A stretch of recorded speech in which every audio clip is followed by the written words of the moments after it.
Today we're only going to concentrate, well, mainly on Nasrin's second book, published by Victorina Press in 2018, and it's called One Woman's Struggle in Iran, a Prison Memoir. Now, this book was the winner of the Memoirs section in the International Book Awards in 2019. Our conversation today will last around an hour, maybe 50 minutes, depends on the answers from Nasrin. Nasrin will answer some questions posed by myself and some sent by her readers. Some of them are anonymous. If there is time at the end, we will read out some of your questions that you can write in the chat. So that's why I'm asking you to just mute your microphones so that doesn't interfere with our equipment. So I will now kick off with two of my own questions or comments. Nasrin, could you do a brief summary of what your prison memoir is about and the message you wanted to convey to your readers, please? Yeah. Hi, it's about my 8 years of imprisonment in Iran, the torture I went through, and the resistance prisoners showed to the regime. It's also about solidarity and how we cared for each other. Okay, is that it? Yeah, that's a brief summary. I like it. Now, my second question is with a comment at the beginning. A combination of words and pictures can be a very powerful way to tell a story. Text and pictures are not distinct from each other because they overlap and derive inspiration. Now, your memoir contains 10 copies in color of your own paintings, and the cover design uses one of your paintings as well. So my question is, why did you include pictures in your memoir? I feel that paintings are more immediate forms of art and means of expression than writing. As the old saying goes, a picture is worth a thousand words. Okay, thank you. And another question by myself and then the readers. I know from my own experience during imprisonment and torture in the 80s during Pinochet's military dictatorship that it is not easy to write about painful events in our lives. Yet you and I and other writers have broken that silence and have written our stories. So it is interesting that one of your readers asks, why did you write a memoir about your experience as a political prisoner in an Iranian prison? And was it a form of therapy to help you heal? Or did you think that people needed to hear about abuse of the human rights in different parts of the world? Writing is a means of fighting back for me. Of course, I think people should know about it, and since the mainstream media doesn't give a true picture of the cruelty of regimes like the Iranian one, it remains in our hands to try our best to find a voice and tell our stories. The Iranian regime doesn't want us to speak about um, what it's doing, speak about its crime. That's why they committed so many assassinations in Europe. And European governments mostly close their eyes to to those assassinations by the Iranian regime. Okay, thank you. Maybe later you could explain a bit more. Um, Another question from one of your readers. What challenges did you face trying to get published in the UK, and why did you approach Victorina Press? Getting published for me as a foreigner was very difficult. I remember sending a few pages of my memoirs to Curtis Brown Literary Agency. Then I received their standard letters thanking me for sending them my novel, stating that sorry, it is difficult to sell it in this competitive publishing world. Anyway, as you mentioned at the beginning, we met at Exile Writers Inc. And since you had a similar experience, I felt you would publish my prison memoir and my novel, which is also about prison in Iran. Okay. Now, in both your novel, The Secret Letters from X to A, and in the memoir, you say that prisoners devised a sort of Morse code that allowed you to communicate with each other. What did this ability to communicate meant to you and to the rest of the women imprisoned with you? It broke the isolation of solitary cells and, in a way, reversed its effects. Human beings are social animals, and isolation causes psychological problems. The authorities sent us to solitary confinement to make us suffer from a lack of being in touch with one another. With Morse code, we kept in touch with each other at night when the guards were asleep. Thank you. Now, as I said before, you're an artist, a painter. I don't know whether you sing as well or play the guitar, because I've seen a guitar in your biography. Um, but all those are creative outlets. So one reader asks, how have your creative outlets, art, poetry, writing, been affected by the current COVID situation? They haven't been affected by it. The only unfortunate thing is that I can't see friends as much as I used to. Otherwise, since writing is a solitary act, I've been used to working on my own. I also used to go to art classes in person, but it's all online now, which adds to the isolation. But what can we do? Yeah, nothing. So talking about that, the COVID and everything, Judith Amanthis, one of your fellow authors, um, asked, what do you think about the NHS since you have been exiled in the UK? Well, on one hand, I wish there was a universal NHS. On the other hand, I don't have a positive experience of the NHS. First of all, it's not systemic. I mean, you go to one hospital and you have a file there. Then, after a while, you are referred to another hospital, and these two hospitals don't know about each other's treatment of you.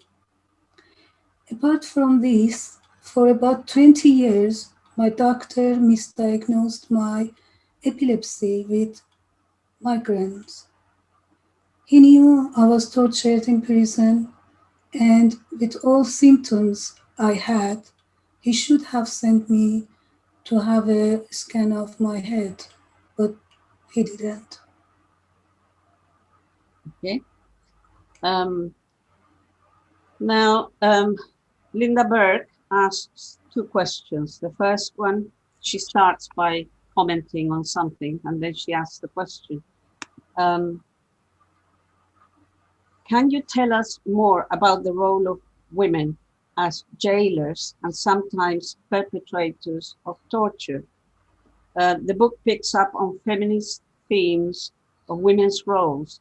So how do you fit these feminist themes with the recognition that women took part in the torture? So that's the first question. Not all women have empathy or sympathy towards others. The female guards were doing their job, which was to torture prisoners. A corrupt system makes some people cruel. After all, UK had torture. Okay. Another question then by Linda Berg. Um, UK media tend to tell a story about Iran and the Iranian revolution that portrays it in a sinister light. Now, clearly, as you describe in the book, there have indeed been many atrocities. Um, Yet we in the West have a tendency to gloss over our own sordid past and present. You note in the book how the US was deploying weapons in the Persian Gulf in the late 1980s. And here comes the question. So I wonder what you think about the present state of Iranian politics in relation to global shifts of power. The US still has military bases in the Middle East, and its warships are policing it. With regards to Iranian politics, well, it's the number one country for executions in the world. Before COVID-19, there were demonstrations in Iran where people were asking for their basic rights, such as for work or unemployment benefits, things like that. And the authorities shot people in the head, killing 1,500 people. 7,000 were arrested, many of which were tortured into false confessions of being Western spies before being executed. Thank you. Another question by one of your readers. How do you decide whether a creative idea should be explored through poetry, fiction, or painting? I don't decide, it just comes to my mind as a painting or a poem or a story. Of course, sometimes they overlap. I mean, I have a poem and I think I have to paint that scene. Thank you. Another question. What inspired you to become a writer? In prison, I used to write, and they were political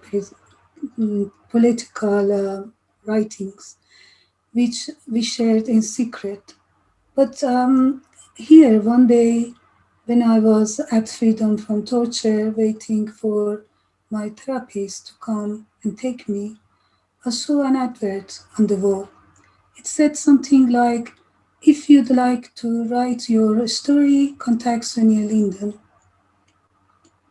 Her number was on it. When my therapist took me to her room, I asked her about it. She explained and called Sonia to come and talk to me. Sonia came and we made a date to talk about it. It all started from there. Then Hubert Moore became my mentor. Perhaps if Sonia had not started the Right to Life project, or I had not gone to therapy, I wouldn't become a writer. Life is full of accidents, isn't it? Okay. Um, I think you have answered this question, but I will ask it anyway because the reader wants to know. How does your art and writing connect? They connect through the same things, those being the immediate history of our time, brutal power politics, and social injustices all over the world, as well as the collective trauma these places on people. Now, going back to my own questions, would you say that your writing can be described as a testimonial? I ask this because your memoir is very detailed when it comes to horrific events, particularly about your torture. And some readers have commented um, that they could not go on reading because it was too painful. Um, Now, this resonates with my own writing, which, by the way, I do not consider testimonial. Um, for example, when I give oral accounts of my own torture in Chile, people recoil, they sit uncomfortable on their chairs, and generally show that they're feeling uncomfortable. So, do you get the same reaction when talking about this topic in public? My memoir is testimonial, and I must add that each writer has their own way of narrating that might make it more difficult to listen or otherwise. For different reasons, many prison memoirs don't show the details of torture, and readers don't get a vivid picture of it. It was for this reason that I wanted to describe torture, and I don't think it's more scary than horror films that even children are exposed to. Yeah, that's right. Okay. Now, each chapter in your memoir brings up a different topic, and they are named with that topic. Um, Now, there is one of these chapters, I think it's chapter 4, which is called A Different Sort of Abortion. So, could you tell us a bit more about that and why do you think it's a different sort of abortion? Yes, the bloody walls in the cell reminded me of the girl who was raped by the guards before she was released, and I met her outside before my own arrest. The rape made her pregnant and she was looking for an abortion.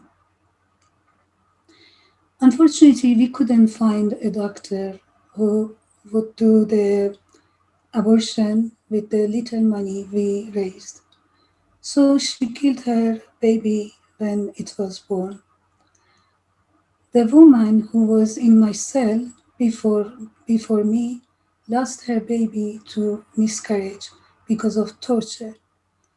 Both, both, both these seemed like different kinds of abortion. Okay, thank you. And now for the final question on my part and on the readers.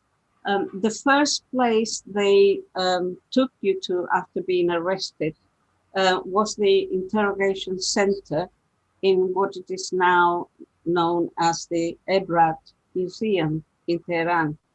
Now, this circular jail was once a political prison run by the country's secret police. Could you tell us a bit more about this and what you think the role of museum nowadays?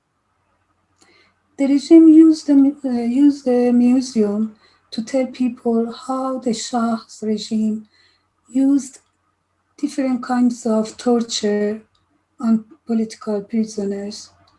Most of people who go to the museum don't know that the Islamic regime used it for 20 years as an interrogation center, and many prisoners died under torture there. Um, I understand that Ebrat means warning. Um, is that right? Yes, yeah, something like that, yeah. Okay. It's a very interesting, um, of course, building, and where when the people go in, they see different types of kind of statues or something like that, where they see different types of torture.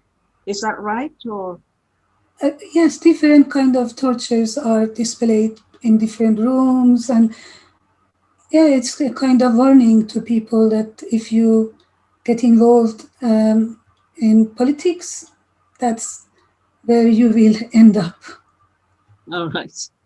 Okay. Now, Nasrin, thank you very much for agreeing to be interviewed today. Yeah. And thanks also to the people who have come to visit and see this interview. It will be uploaded to Victorina Press YouTube channel once they edit a bit. Um, so you can see it. I'll send you the link when it is ready. Now, before we go on to the questions in the chat box, I just would like to remind people that they can buy your novel, The Secret Letters, from X2A, and of course the prison memoir, One Woman's Struggle in Iran, from Amazon, from Waterstones, from other bookshops, and of course from our own website, Victorina Press, and the shop in there. At the moment, I think we have a discount on some books because of Easter. So maybe if you want to buy the book, then there it is. And also, I would like to say that the One Woman's Struggle has been translated into Spanish by Gisela Parra in Chile, and also to German by Crystal Wigert in Germany.